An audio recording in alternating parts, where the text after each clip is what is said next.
What is your research and just a general synopsis of it, if you don't mind? Yes, well, a few years ago, I wrote a book called New Social Ties. And it was about the way in which networks were changing in everyday life. But it was written in 2006, just before, or perhaps even during, the moment when Facebook as a phenomenon was about to take off. So that particular book was quite good at looking at new social ties through the lens of friendship. And it looked at the ways in which people's intimacies are changing and how you have families as friends and friends as family, and this whole idea of friendship as a new way of talking about equal relationships, egalitarian relationships. So I was kind of looking at the way in which intimacy has been completely transformed by Facebook, sure. Basically, because the concept of intimacy was usually applied to families and personal relationships. But now we can all be intimate across great distances through Facebook and other social media. What, in your findings, do people perceive those friendships to be? Are those like authentic relationships? Like if you have 10,000 friends, do they perceive that to be like real relationships? Some people have thousands of friends, and some people maybe have 100 on their Facebook page.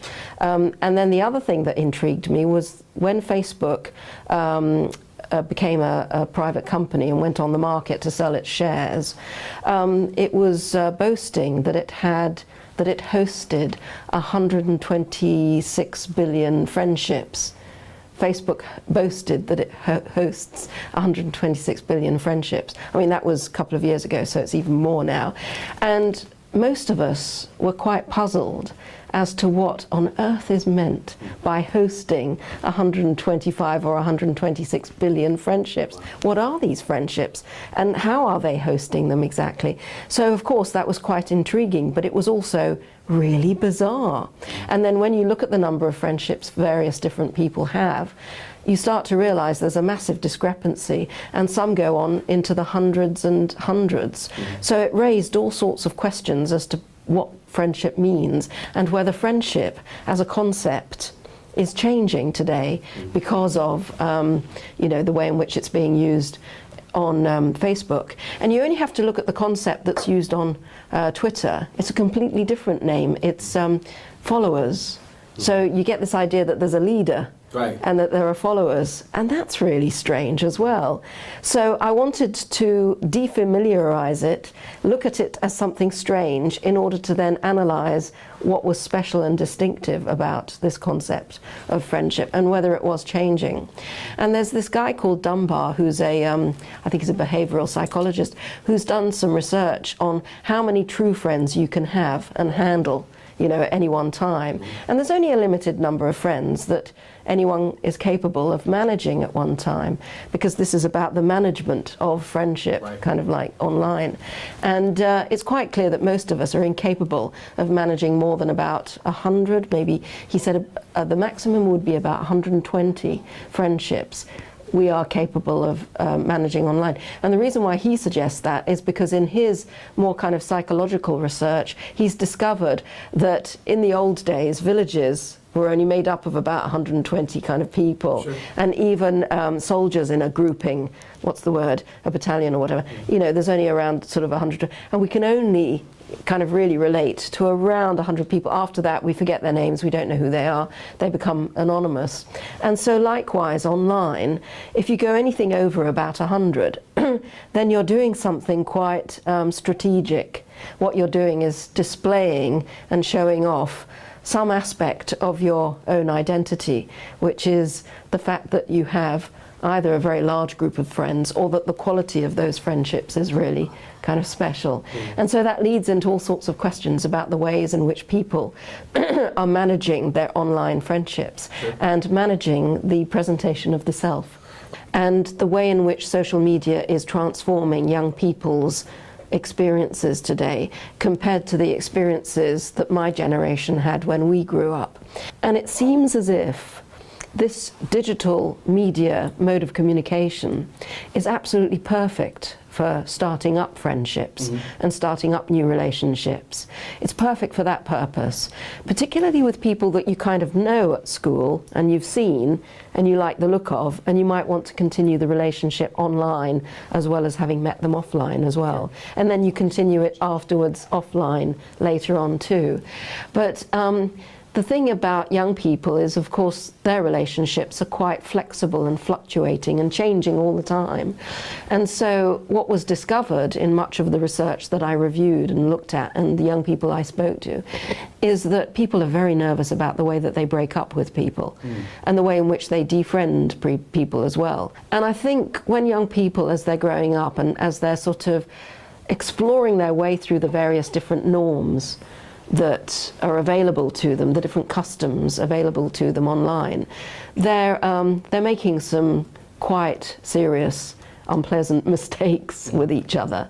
And I'm not just talking about online bullying, which I know is something that happened offline before and is now taking place online, and that's very much more upsetting because of the amplification of the problem. But the way in which people are breaking up using texting and Facebook and, you know, those kinds of mediums is quite upsetting, because people don't know, well, why? Why has this happened to me? Why do you wish to break up with me now? I need a bit more explanation. Can't we talk face to face? Can't we talk in a medium that is more helpful, like face to face, which would be perhaps Skype? But even with Skype, people don't like it much because you can switch it off, and as soon as it's switched off, it's like, oh my God, they've gone, I'm left alone. So it's the person who's being dumped who has the most miserable time with digital media. And we all get dumped. It happens to all of us at different points. And we're all having to cope with that quite difficult and quite dramatic no that comes across or seems to come across. And teenagers are the people who are apparently at the vanguard of this new medium, and apparently are the people who know all about how to use it, and yet they're hurting as much as everybody else is in using it, because those social norms that you would expect to have been established by now through social media are still being explored and still being navigated and negotiated. So it's quite difficult for young people even today. There are several ways nowadays in which it's possible for us to communicate with our relatives, and choosing the right medium has become an ethical issue. Like, there's a right way to do it.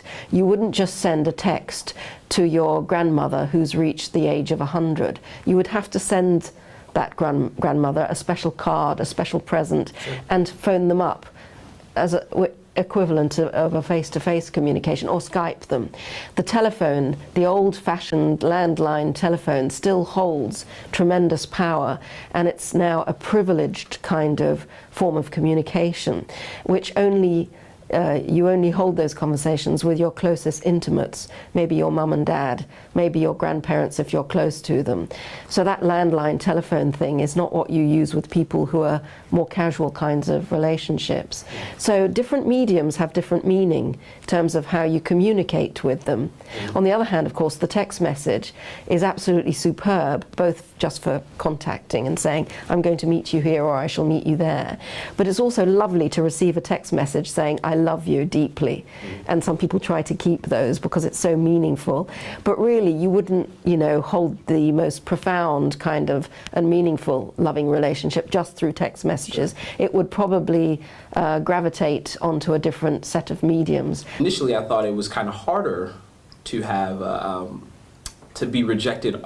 Easier to be rejected online, but apparently, people are afraid of the documentation that they had been rejected online, and now, so the idea that they're keeping the I love yous, but perhaps trying to get rid of the no, I'm not interested, or I hate you. It's just an interesting dynamic, if you could understand. Yeah, that's right. And this leads to questions about the technical affordances of each medium. So if you're just having a telephone conversation online, landline, well, it's not recorded. But of course, if you have that conversation on Facebook, then it can be hanging around in that virtual space for a very long time. And that raises questions about what kind of level of privacy is available to us in that context of social media, and what is the level of trust that you have with the other person that you're engaging with, or the network that you're engaging with.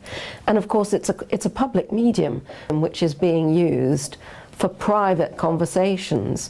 So one might call it a personalized public network.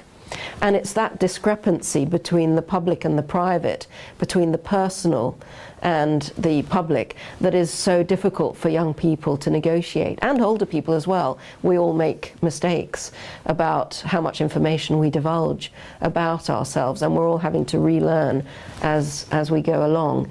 So there really is a serious issue about coming to terms with the social norms that should be appropriate for each of those mediums. Sure. And so I think trust and privacy is a very important set of themes that we should be addressing. But it's that trustingness which can get people into trouble. For example, we all have to think twice now about what we say about the firm that we work for, the business that we work for, the organization that we work for online, because Apple, as in Apple Mac organization, has actually sacked someone for saying things which are a bit rude about that organization online.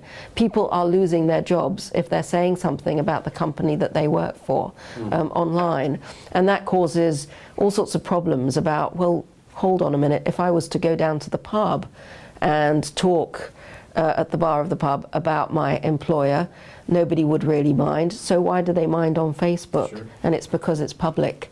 And you know, there are many organizations who wish to be very careful about managing their identities as an organization. If your mum and your dad or your uncle and aunt are also amongst your list of friends, then friend really means something broader than the old concept of friendship. So friendship online now means something quite special, and it means it's kind of like a celebration of the equality of relationships today, or what one might call interpersonal democracy, democratization of personal relationships. However, this is taking place, particularly, you know, for Facebook and so on, in the context of corporate, you know, communication. Sure. Facebook is a corporate entity, just as Google is, and so on.